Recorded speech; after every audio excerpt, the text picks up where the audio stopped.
Hello， 大家好。现在橘子大量上市，价格超级的便宜。我们这里橘子呢，一斤只要2块钱。橘子我们平常都喜欢吃，可是我们吃完橘子的，把橘子皮就扔掉了。其实橘子皮是个宝，把它放水里面煮一煮，解决了每家每户的烦恼，真的是太实用了。今天呢，就把这个方法分享给大家。下面跟着视频一起来看一下吧。首先，我们准备一些橘子，把橘皮我们给它剥下来，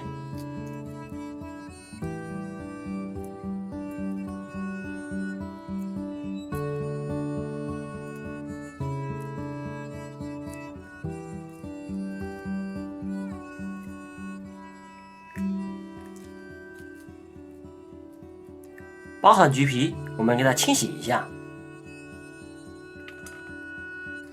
然后加入1小食盐，再加入清水，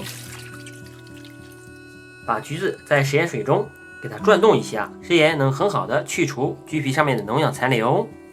转动好以后，把橘皮在食盐水中浸泡10分钟，这样能彻底的去除橘皮上面的农药残留。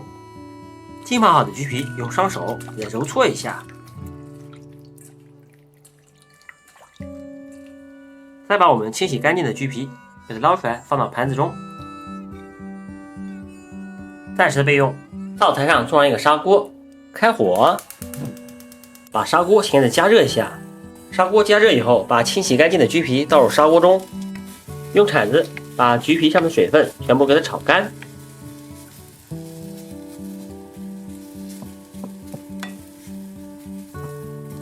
然后加入清水，水量没过橘皮即可。把水我们给它煮开，煮开以后我们盖上盖子，转成小火，把橘皮在砂锅中熬煮20分钟。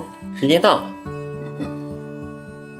把煮好的橘皮水倒到杯子中，这样咱们这个橘皮水就做好啦。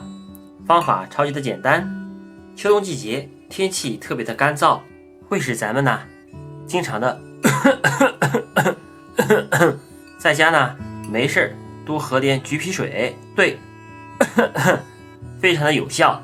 用法和用量呢就当我们平时喝茶水一样，它的效果呢非常的不错，而且呢它的价格也非常的便宜，再加上咱们的橘皮也不会浪费。今天橘皮这个实用的方法就分享给大家了，赶紧收藏起来，在家试试吧。喜欢我的视频就关注我吧，我们下期视频再见。